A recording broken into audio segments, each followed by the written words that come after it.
Sarah and Chevy are going to do the bulk of the presentation today.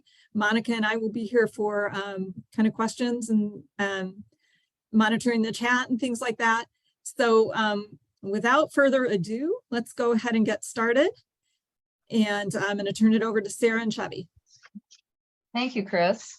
We thought we'd just start out with some of our reasons why literacy is so important in all curricular areas and connected specifically to the science, your science field.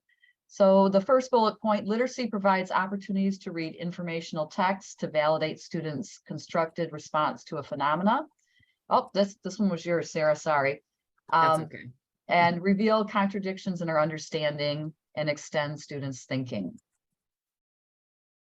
The vocabulary demands of teens increases dramatically, which impacts readers' comprehension and ability to analyze text. Sorry. And then noticing are in the field that we're kind of veering, it's kind of an intersect in middle grades between content literacy and the new disciplinary literacy practices. So knowing that disciplinary literacy practices focus on discipline-based text, knowing what counts as evidence, ways of writing, approaching sources, and that specialized vocabulary. And then also today's learners are facing more complex and specialized text, which requires instructions to provide them with opportunities to improve on these skills. And that's what brings us to you today. So what we wanted to do is get you guys into a breakout room. And if you could go to the next slide, we have our directions on there. In your breakout room, we would like for you guys to share your name, your role in the district that you're with. And you are going to answer there's 3 questions. We're calling this the 3 why protocol. And you're going to respond to 3 questions on our Jamboard. So if you click on the link on your slides, the 3 questions, which are also on the next slide, but if you click on the Jamboard, you'll see those. Why might some teaching informational text matter to me? You're going to answer that one. You'll answer the question, why might reading informational text matter to students in my classroom? And why might including informational text matter to our science communities? So the first part, introduce yourself. The second part, respond to those questions, and then just have some conversation around those questions in your breakout room. All right, everybody's back. Thank you. Before we delve into some of your responses, I just wanted to point out the 3 whys thinking routine is a very flexible and adaptable routine to use, very simple to implement on the fly. And it just generally starts with, why does the subject content issue matter to me? And then we adapted it a little bit, so then we extended out the community. So the classroom and then the science community. I use it when I teach literature. So me, the character, the world. And so there's multiple ways that you can extend the reach of the concept.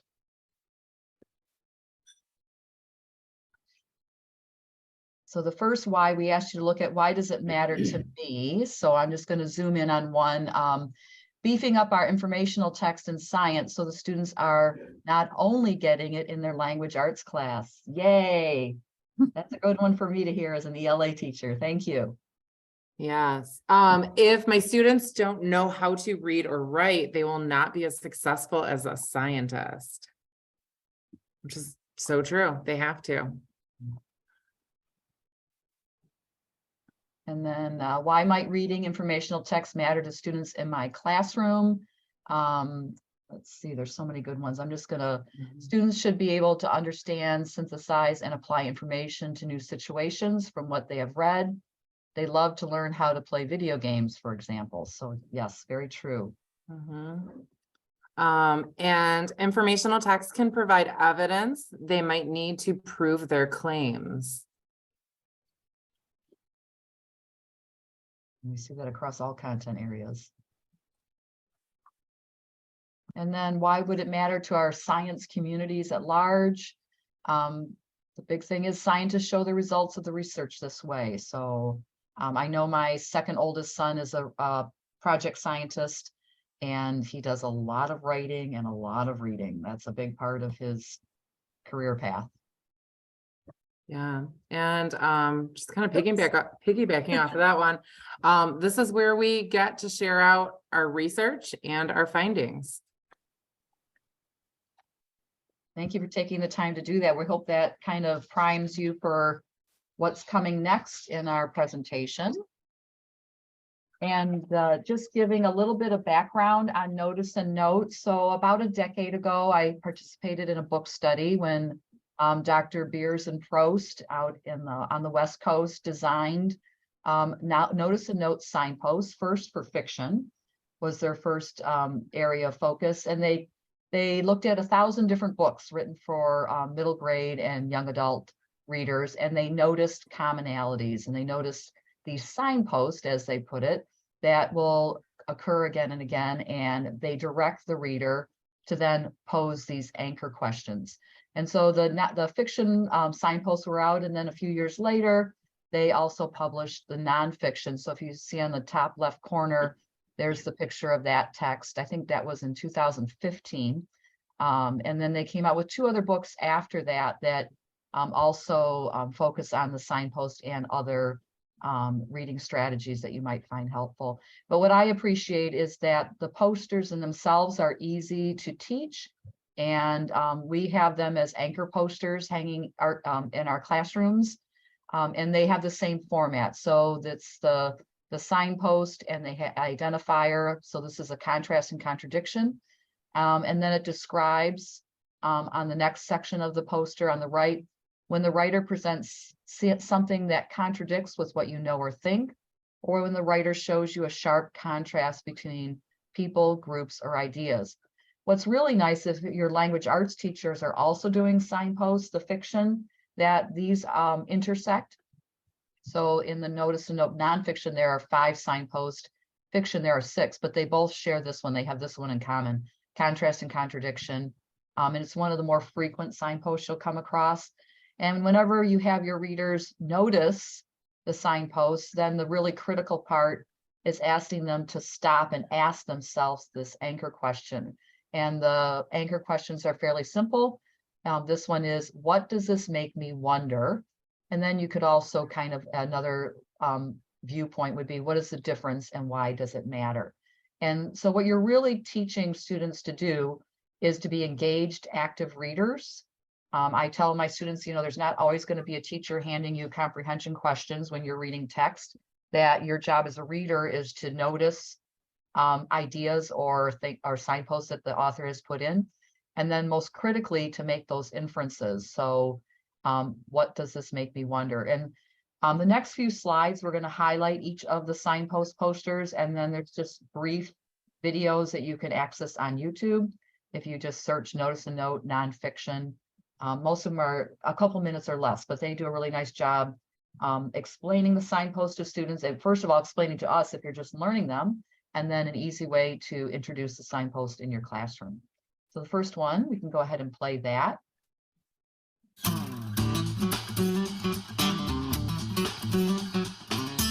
little general overview in the first few seconds.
So one of the things that Sarah and I were talking about and wanted to make sure you're aware too is we usually focus on one in the beginning, focus on one signpost and have a little, practice that in a text. And that's what Sarah did recently with some of her classes.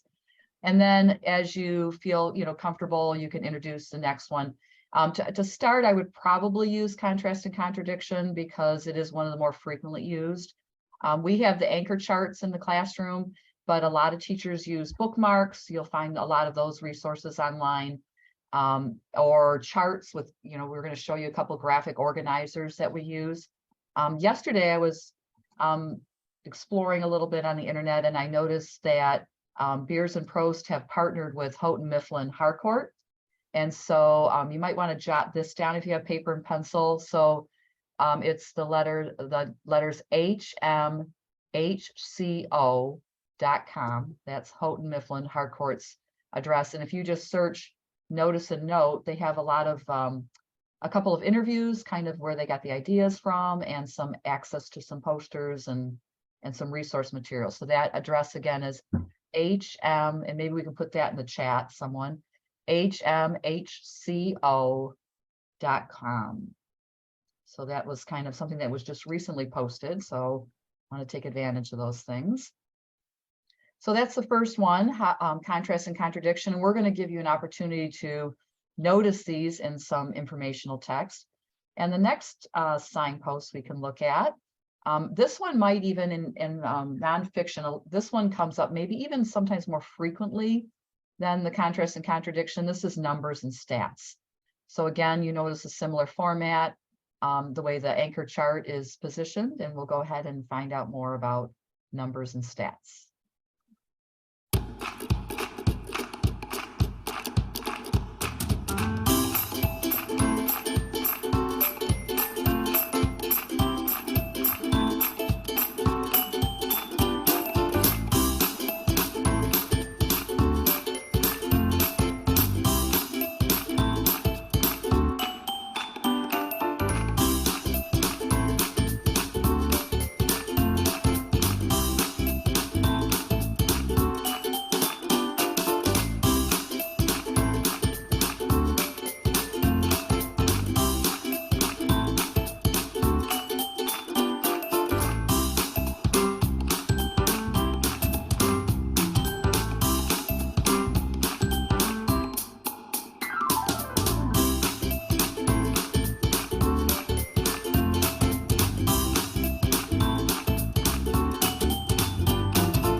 And one of the things I noticed when I've used the nonfiction signpost and when I'm working with striving readers, that I need to add another question here. So before I even get to why did the author use these numbers, I usually discuss with students, what do the numbers represent? Because it might seem apparent to us, but I found over and over again, the students sometimes don't even know what the numbers are representing. So make sure they understand that first, and then go on to the anchor question. Why did the authors use these numbers? And what does this make me wonder about? So another great signpost. Our next signpost is word gap. And there used to be a good video, and I don't know what happened to it, but it disappeared. But this one's fairly self-explanatory. And I think students are used to this from just gathering word knowledge from other texts. So word gaps, we use abbreviations. This one we call WG. When writers use a word or phrase you don't know, as a reader, you stop and ask, do I know this word from another place? And then there's a couple other, if that doesn't address the gap, then does this look like a word that is only used with this topic? Maybe this is a one of those science specific terms, or maybe this word has a specific job in science that is different from the general language.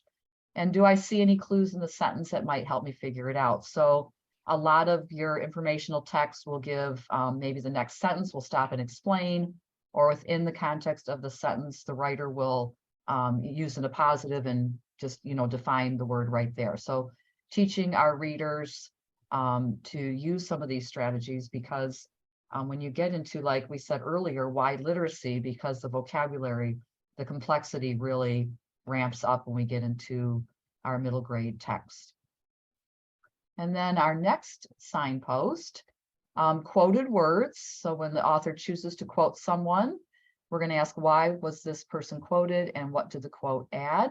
So we can go ahead and watch this intro.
So after looking at these signposts, I'm sure you've noticed from the anchor questions that we're working at the higher level comprehension skills. We're making inferences, drawing conclusions, evaluating, looking for bias.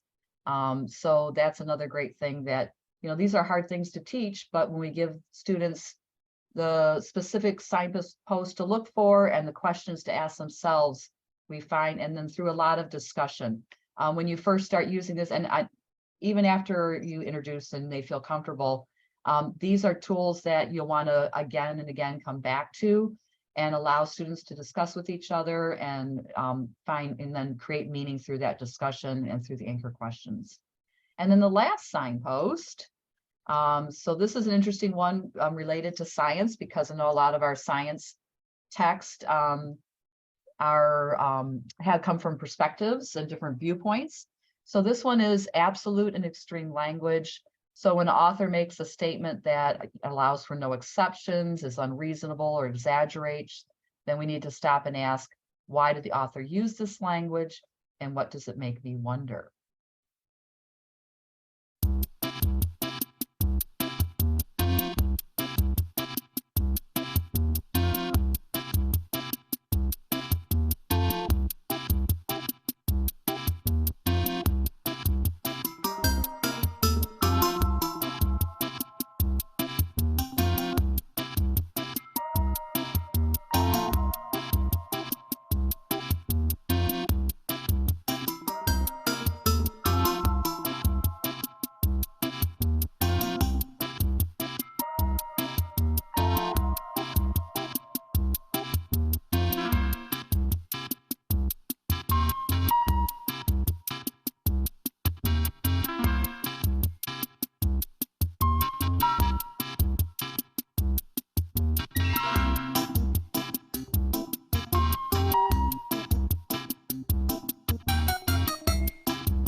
That typo kills me every time.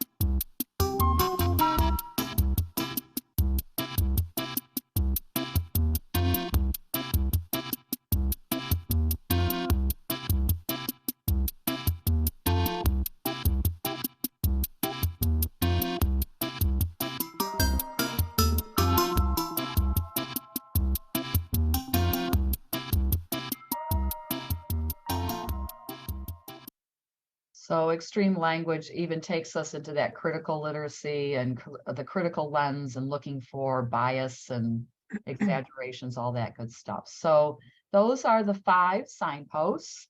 The next couple of slides that we just wanted to share a couple different ways that you can support students in noting and noticing and asking those anchor questions. On the next slide, this is a chart. It's really more of a reference for you. The charts that we have here on the images are all hyperlinked to the other documents. So this is just a way to help students remember the signposts, what the anchor question is, and this one focuses on the signal words and clues. When we're reading, I often prefer to have students reading on text that they can annotate. If not, you can use sticky notes, but we'll be reading and I'll just have students, like when they're reading, just jot down CC for contrast and contradiction, or QW for quoted words. And then we go back and we do a closer read, then they pause and ask themselves the anchor questions. So when we're having students do that, making sure they have that opportunity. The next slide. Chevy, I noticed that Monica had a question. Oh, sure. Well, I don't know if you guys have any more video, but there was people who wanted to know if it could be full screen, if you're playing any more video clips, just so they can see the writing. Okay. That's a Chris question. It's not you, Chevy, because she's got the controls. Yeah, I'm sorry, I didn't see that in the chat until that last video played. I don't think there's any more video. Okay. No. That's it. And I think once you embed them in the Google slide, you can't really do that. But those are all, if you just search on YouTube, you'll be able to take a look at those, and read more detail. Thank you for making us aware of the size, though. So here's just another way to look at it. Look for these in text and then going down to the anchor question. And just using that terminology over and over for each signpost. It takes a while for them to understand what do you mean by the anchor question, always going back to those questions that make us as readers think and make inferences, draw conclusions. The next slide has a copy of a chart that you're going to be using in a short bit. This is a graphic organizer that I often use. And it's nice when it's an online because then the cells can expand. So you'll see on the left, the signpost, and then students just bullet point or provide evidence what they notice. And then they move across the row and they ask themselves, what is the difference and why does it matter? And then they note that and they make that inference there. And that's where usually a lot of our discussion lies, in that last column. And the notice and note, you won't be able to see that small print. That's really tiny, but in the numbers and stats, it just says, what do the numbers represent? Making sure we don't just assume that students know that. The other document I put in there, we're not going to really touch base on this, but this is another reading strategy that Beers and Prose provide in their book, the nonfiction. And this is the Really template. It's so easy to implement. We're reading in language arts, we're doing a mentor text that is a memoir, Endurance, with Scott Kelly's story. And so the students document when they're reading something they found that was surprising or interesting. And then the anchor question here basically is what does it suggest? And so it's just another way to support students looking for key information and then making that inference on the importance and how it adds to creating meaning. And I wanted to add on to that, the Really template can also be used in science when we're watching videos, because again, we're trying to pull out that important information. So it's just a great template to, have them jot down their thoughts on those important and interesting things that stood out from that video. So you can customize that a little bit. I think what I also appreciate is the structure. And once you teach the structure, it's more efficient. So when you use it over and over, your students become more proficient using it. Especially that last column takes some work. What does it suggest? Some students, it takes a little bit more prompting, a little bit more discussion, but the more you do it, the easier it becomes. All right. So if you can go to the next slide. So I wanted to share with you some examples of what we've used in our science classrooms. I have been so fortunate to work with Chevy this year. She is just amazing and has so many strategies and just so many tips and tricks. And we were able to take all of that information that she just shared with you and tweak it so I could make it work for where our students were at. And so this was from unit 6.2 with a 6th grade science class in lesson 3. This was an article that we gave to them. So what we did is we actually printed this article out. The students had a hard copy of it. They were able to write on the article. And then they also had, if you go to the next slide, they had this template. And so if you notice everything in blue, this is what was on those posters that Chevy was talking about. So we had them, we looked at the article first and we said, okay, what would the notice or what would be their signpost that they need to look at? So we found the number and stats that was in the article, contrast and contradictions, word gaps. So those are the 3 things we focused on instead of focusing on all of them. And what we did is we gave them a copy of this template, and this could be digital, it could be paper, pencil, and we had them fill in from each section of the article. We broke it down. So, and I don't have the whole template on here, but in that gray box where it says the characteristics of life, that was one section. And then as it moved through the article, you could see more and, additional sections of it. So we broke it down and we had them focus on those areas. And what we had them do because we're teaching them this, and we want them to become more familiar with this and more comfortable using it. So the first piece was we read this section of the article together. And then as we read it, I had them stop and just underline and note the NS for number and stats. If they saw that, they wrote NS there. They wrote the contrast and they wrote the CC for contrast and contradiction. So they went through as I was reading it and they just jotted those down. And then they went back and they filled out their form. They stopped and they asked those questions. And then what we did, because this is their first time ever doing this, we shared it out as a class. So normally I wouldn't expect them to have this much information on the sheet. Maybe they might, but they might not. So it just really depends on where they are and how much thought really that they're putting into it. They might not notice all of these things. And then again, they might. But because we're teaching it to them, I asked them, okay, what are the numbers and stats that you saw in the section? And then we talked about what they wrote. So we filled it in together. But then I want to point out this last column that we put on there. We had them take all of this information that they got from the text and then connect it back. How is this related to what we're learning about? So not just do we want you to notice numbers and stats, but really what is the relevance to it, to our learning target? Or is that information that you can dismiss because maybe it's not really relevant to our learning target? So they were summarizing. And then when they went to the next section of the article, they did the same thing. So they got their next section. And again, I was just scaffolding it with them. We did that one together. And then I let them, it's not on the next slide. Sorry, I don't have the full template here. I should have linked it on there, but I had them, just go through it. We did a couple together. Then I paired them up with a partner and had them try it out with a partner. And then the last step was now try it out by yourself. So we're really just breaking it down for them in hopes that eventually we can release this to them. And really, I mean, with science, our big goal is we want them to just think about their thinking. We're trying to get them to do that through all of our science activities that we're doing. What did you notice in the uncover? How is this related to the big picture? What are the questions that you're wondering? What do you still want to know? So we're constantly trying to get them to engage with their own thoughts and pay attention to it. And this was just a really easy way to get them to do that and to remind them to do that when they're reading. So if you go to the next slide.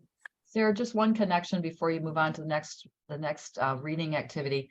Just knowing that this is a long process. And so I know in our building, we have vertically aligned and taught the signposts in 6, 7, 8 in our language arts, and we can see the difference. And as a co-teacher moving with a lot of the same kids to the next grade level, I can see how they become more proficient on using them and how it transfers into their thinking and understanding. And so, you know, if you have the opportunity in your building to maybe introduce it in 6th grade, and then your 7th grade teacher reinforces, that only strengthens, you know, the whole process. Also, by the way, I keep meaning to ask this, and it's so hard when you're on Zoom. It's taking me back to my virtual days. Are there any questions? It's hard to judge like your faces and knowing where you guys are at. And I know some people have added some thoughts and comments into the chat, but do you guys have any questions? We've shared so much.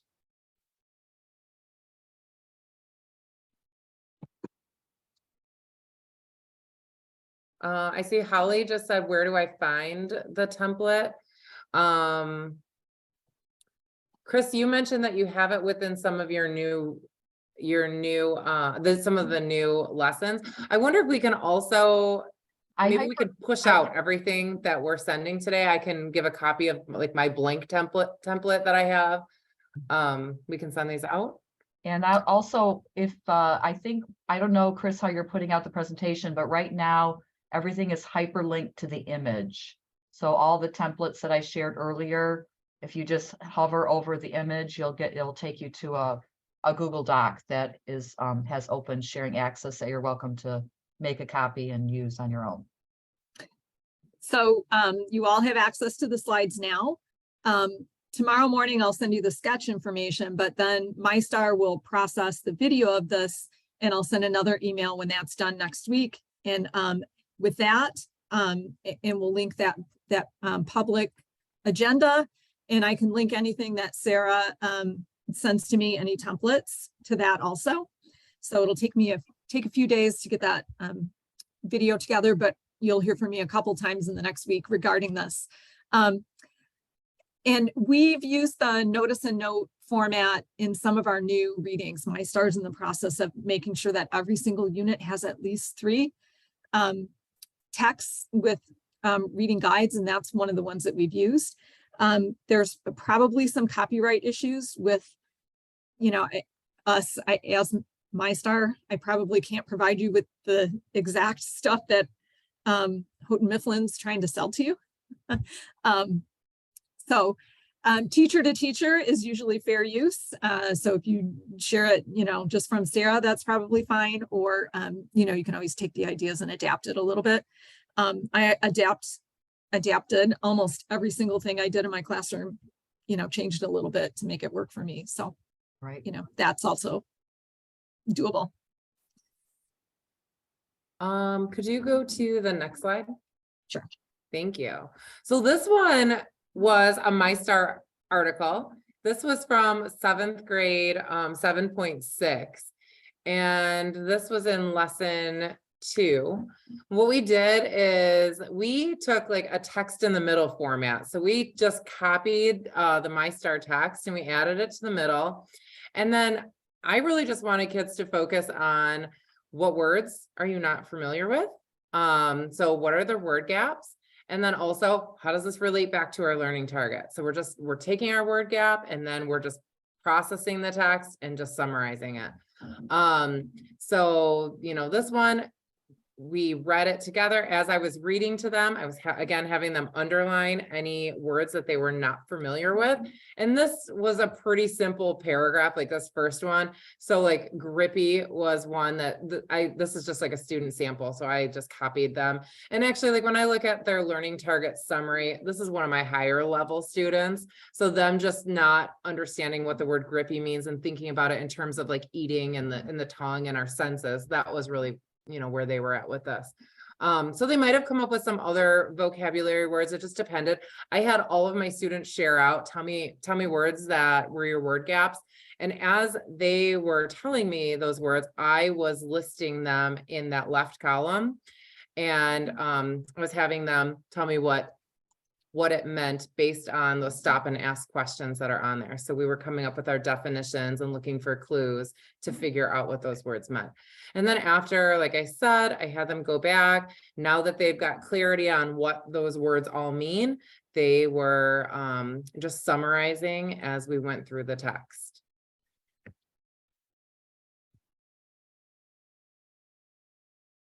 And Sarah, this was just the first chunk of text, correct? Exactly. Yeah, this So it wasn't was the a- whole article. I have obviously the whole article on, our document that we used in class, but just for these purposes, this is just a sample of what that looks like.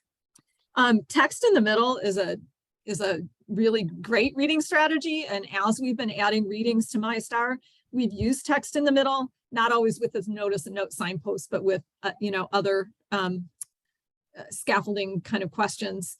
But we can only use it with text that was written by the MyStar staff.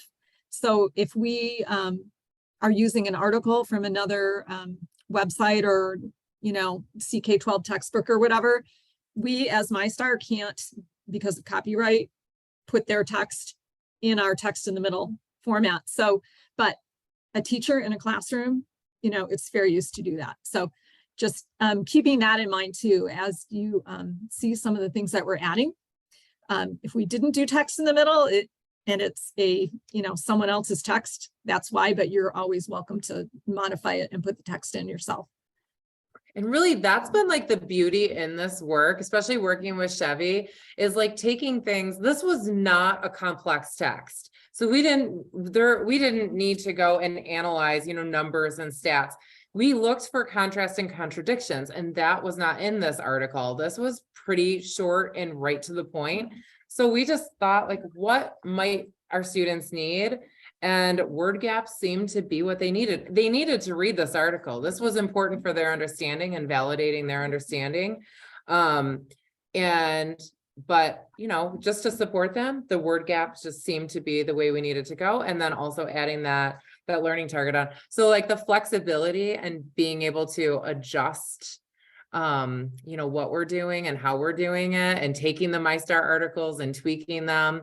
So I know this was really helpful to the students, and it really got them to like just stop and think instead of rushing through that reading and not really just being like, oh yeah, this makes sense, but really it makes sense for science and what you already knew and what you've uncovered, but also we're helping you to become a better reader because we want you to stop and think while you're reading. We don't want you to just rush through. So connecting what they're doing in language arts back into science to continue to support them, to help them grow. Work smarter, not harder. It's beautiful. Yes. True. Okay, so what we wanted to do is give you an opportunity to play around with what we've just shared with you. And we were going to put you guys into breakout rooms again. And I know Chris had emailed a link with an article for you guys to print if you wanted to. And we did that because in the classroom, and a lot of our kids, if we're using our Chromebooks, and to have split screens with a template on there and an article, it's very difficult. And really to get the paper in front of them and let them write and annotate on the text is just so much more friendly. So we thought you guys might want that as well, to print a copy of it. So if you printed that copy and you brought it with you today, you might want to use that. Otherwise, on the next slide, you can open is it the next slide? Do we go back? Oops. I put it in the chat, Sarah. Okay. Yeah, there's the link for it on the next slide. Oh, I see. I'm sorry. So there's the link for that. So what we're going to have you guys do is go into your breakout room. You're going to read this article, is Climate Changing Fanning Megafires. And we're going to have you jigsaw, which normally we wouldn't have you jigsaw this article, but for time's sake, we wouldn't have our students do this. For time's sake, though, we were going to have you jigsaw this. And in your breakout groups, we're going to have you break the article up into 3 parts. There's the introduction, the signal of climate change, and fires can make their own weather. So those were the 3 parts we were going to have you jigsaw. And then on the next slide with that template, what did you notice? This is also, you have your own slide deck. You're going to get that. And depending on what breakout room you're in, you are going to fill out your, what did you notice? So you're going to fill all those notice and notes on here. So what did you notice?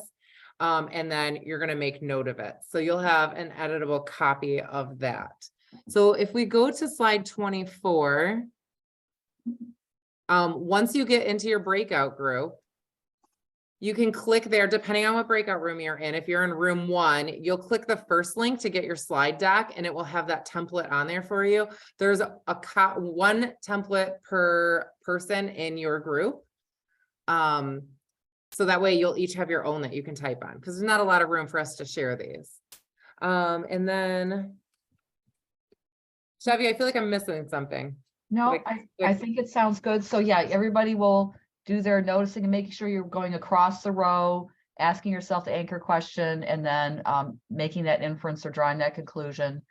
And then there's just the link to the article. If you don't have a hard copy, you can read it digitally, and just kind of focusing on whatever you jigsaw. So there's 3 different sections. We're just chunking it so you can get different people can get a different look at different parts of the text. And then we'll come back. I think we allotted how much time, Sarah? 10 minutes? Yeah, that sounds about right. 10 minutes. 10 minutes. So you're just going to get a quick snapshot and just a little bit of practice. And So as just we look through, we could find, I think there's only one extreme language, but we like this article because we thought there was enough incidents of the signpost to give you some practice. So Chevy, just to clarify, if I'm in a breakout room and I get assigned the introduction, I'm Yeah. reading the introduction, and any of these things that I see going on in the introduction, I am making a note of. And Yeah. then I'm ready to share that with the other people in my breakout room. That I read the introduction, here's what I found. Is that So correct? Here's my hard copy. You'll notice I underlined some things. I noticed I did some, of the abbreviations, and then I could jot that into the template and then make my inference after answering the anchor question. Yes. So yeah, and then when they're done, they're going to share out just so they get the full gist of the article. All right, I think we're ready. And, okay, and do you only want 3 people in each room then? Yes, that's how we Okay. broke it up, the article. Okay, so I'm gonna recreate rooms then, Okay. real quick. So whenever you see the headings, that's where it kind of chunks the article for us. So I might not find all of these in the introduction. I'm only No. looking for what is there. What is there? Yep, you will not Gotcha. find all of them. Yep. Okay. All right, everybody is back.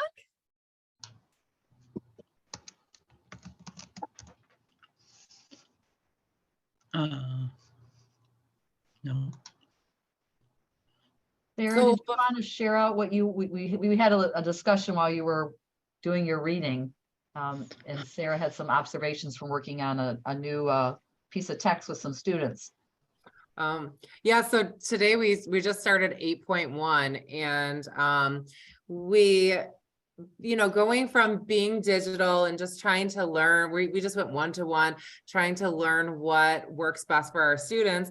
We printed an article from 8.1 and gave it to them and had them annotate on the text. Lately, or in the past couple of years, we've been doing everything on their screens. So actually giving them the text to annotate on. I asked them to, what questions do they have? What are their wonders while they're reading? What are the connections they're making? And so they're just jotting down their thoughts on it. Well, when we were sharing out the questions that they were sharing, were the questions that I was hoping to get to when we do our bubble map at the end of the lesson. So it was really neat just to give them text. And, like we had mentioned before, the whole point of this is just to get them thinking about their thinking, and giving them that text, having it in front of them, giving them that opportunity to just stop and notice what they are thinking. It got them right to those bubble map questions, which I think most teachers who are using MyStar would agree. Often that is one of the most difficult things to do, is to get them to think about what they need to learn. And they were saying it within the first day. So it's pretty amazing. That's awesome. So we just had a couple of share out questions. We hope that I'm sure we didn't give you enough time, but we hope you had some time to notice some of the signposts and process all the way through the anchor questions, and just see how, any piece of text, it's a variable. You're not sure until you actually, what I generally do is go through, and with my novels, I've got my little pen, I'm annotating all over the place. But, as you get some practice with this, you'll feel more comfortable yourself and learning alongside the students. My whole motto is in teaching is one teaches to learn. I'm always learning alongside the students. So we thought we just kind of close up with a couple share out questions, and we're going to do this in the chat option. So the first one is, after this activity, how might this be helpful to learners in your classroom? So if you could just share how what we focused on today, how might it be helpful if you see some application for it in your practice? And we'll give you a second to kind of respond to that. Thank you, Gwendolyn. Reading yours.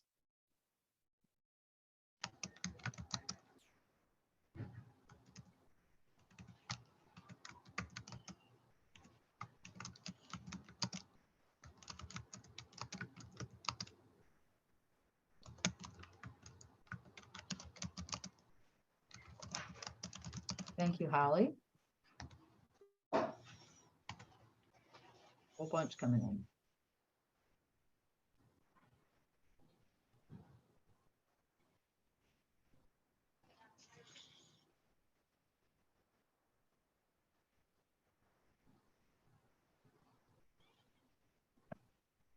Yes, Kit, I like how you said how students can see how others are interacting with the text. Yes, it does make that visible. And RFMS, I'm so glad you're all together supporting each other.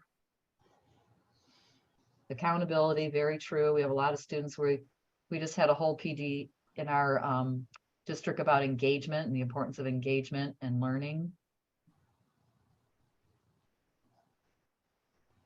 I like it takes pressure away from doing it by yourself when you're doing this with a whole group of students. It really does. And it helps to bring out their thinking, and you can share those ideas with each other.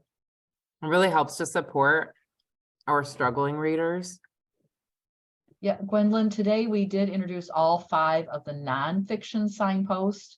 There are 6 fiction signposts. We didn't touch base on those. Those are separate. They have some intersection, but they're separate signposts that you would look for when you're reading fiction. But those are the nonfiction signposts that Beers and Prost have developed.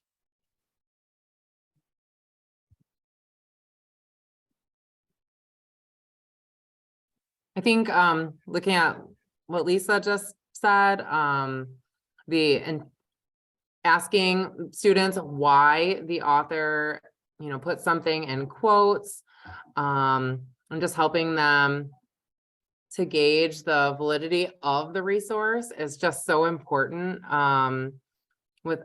especially with our students right now and all the materials that they have access to. I mean, even with adults, and just being able to really think through text and the resources and why the author is saying what they're saying. So helpful and so important. Yeah, and Dr. Williams just touched base on that too. Dr. William Bell, excuse me. You're looking at the writer's perspective and the readers, and creating meaning that way. Yeah, the reason, we're not saying not to do jigsaw, but we know that jigsawing in itself might be something that your students aren't familiar with. So just when you're first introducing signposts, we would recommend doing both at the same time. It might take a little bit too much working memory. Yeah. Thank you for asking that question, because I definitely recommend jigsawing. We jigsawed today in class, but just, when teaching this, we would separate the two. Yeah, Monica, this definitely can go across content, social studies, any informational, I mean, we read informational text and language arts, so we will be touching base on these when we get to that next unit. And does anybody have any questions? Oh, I gotta scroll down here further. Wanda asked about, have you asked students to record what they already know about the topic before diving into the reading? A lot of times, because this fits in with our MyStar cycle, this reading takes place during the share. So we've already done the anchor where we've gathered their prior knowledge, and then we've done the uncover. So a lot of times at this point, we are just validating and helping them to validate what they've uncovered. So we've already done that. This is just another piece that comes later. And I like your idea about writing about new information because, you know, the integrated reading and writing is so important. And then when we ask students to write, it just really consolidates their understanding, their knowledge, you know, so you're keep building off of that. That's excellent suggestion. I'm gonna, we have 3 minutes left. And so I'm going to go over just the next couple slides, my administrative duties. And then I'll hang out for a while if you have questions that you haven't had answered yet. And if you're good, then you can sign off and hopefully we'll see you again soon. But I did make a list on this slide of literacy resources. This is an initiative that we've taken on at MyStar this year. And so you'll notice that our enhanced units, they're not really new, but our enhanced units have text with differentiated reading guides in each unit in at least 3 lessons per unit, often more. Units 7.1 and 8.1 are enhanced, and they have reading apprenticeship techniques and strategies built in also. So we have that piece. We have an ongoing relationship with reading apprenticeship, and they've been helping us do that with some of our units. By Thanksgiving, we are going to have text that will be accompanied by a reading guide, not differentiated, but a reading guide in every other unit in MyStar in at least 3 units per lesson, or at least 3 lessons per unit, sorry. And it'll be in the share resources. Each unit already has subplans readings selected. A lot of them are from Newsela or a few other sources. There's a generic reading guide, but you're more than welcome to substitute some of the notice and note strategies. Science Explorers is a website that we use often for news articles. It's just a good resource if you're looking for something other than what MyStar has found for you. We do have, I put a link there to our literacy teacher resources page. There are links there to all different kinds of literacy resources. And I just added the notice and note really template, which is very simple, that we've used in some of our readings recently. That's the MyStar version of that. So if you were interested in that, that's good to go for you there. Upcoming sessions, we have next week, we're doing systems models on 2 different days. So if you're interested in our phase 2 system models instruction, what is a system model and how can you get your kids to do that a little bit better? Join us one of those days, and then looking forward to winter and moving into spring. We have a learning series planned for each month coming up January, February, and March. So check your MyStar dashboard for those things. What you see here on this slide is open to all teachers in Michigan, with the exception of the November 15th date is very specific for MyStar. But you're welcome to, if you're not a MyStar teacher, you're certainly welcome to join us at any of the other dates on this calendar. And so I'd really like to thank Chevy and Sarah and Monica, who spent a lot of time putting this together for us. We will hang out for a few minutes if you have some questions that you just one-on-one would like to ask. And if you're good to go with that, thank you so much. You'll be getting an email from me about sketches, and then next week we'll send you the video recording of this and any other resources that we've compiled, including that public agenda. So thank you very much for your time. We appreciate it. Have a nice evening, and we'll hang out for a few minutes if you have something that you want to ask one of us.